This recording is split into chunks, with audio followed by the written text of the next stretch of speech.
Joe Biden finally went to Hawaii. He finally went to Hawaii, to Maui. He wanted to talk to the people and see the devastation from the wildfire. And he went to go share some of his, I don't know, sympathy, or he took a nap. You know, all the typical Joe Biden. Probably, you know, everyone was like, Joe, when are you going to go to Maui? Joe, when are you going to go to Maui? Then he went to Maui, and everyone's like, man, you probably should have not gone to Maui. It started when he got there. Listen, this was the welcoming, the Aloha Committee welcoming Joe Biden's cavalcade from the airport. Wow, he's finally here.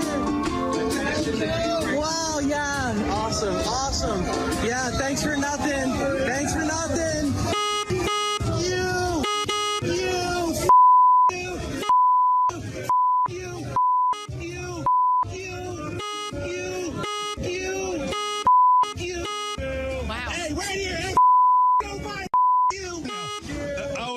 Those were the Hawaiians. Those were the people in Maui, excited to see their president after 2 weeks coming to sympathize with them. Although, you know what? Joe Biden's idea of sympathy is a little different than anyone else's idea of sympathy. Like, if you're a part of a community that's just been totally devastated, I mean, you're talking like hundreds of homes killed, like 1,000 people dead or missing. You're talking about businesses just destroyed, your entire way of life, everything you've known gone up in smoke, up in flames, just devastated. Cars. I mean, it had people jumping into the ocean to try to save themselves because there's nowhere else to go because every inch of ground is on fire.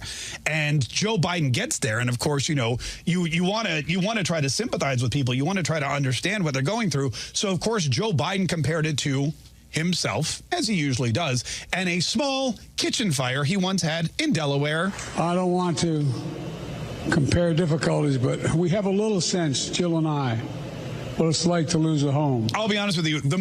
I would say probably the most honest thing Joe Biden has ever said in his life is, we have a little sense. Because that's all he's got, a little bit of sense. Not a lot at all. But look, we know what it was like to almost lose our home. Years ago, now 15 years ago, I was in Washington doing Meet the Press. It was a sunny Sunday, and lightning struck at home on a little lake. It's outside of our home, not a lake, a big pond. By the way, I'm not at all shocked that lightning struck Joe Biden's house because, you know, God doesn't like pro-abortion Catholics, but I digress. And hit a wire and came up underneath our home into the heating ducts, the air conditioning duct. To make a long story short, I almost lost my wife, my '67 Corvette, and my cat.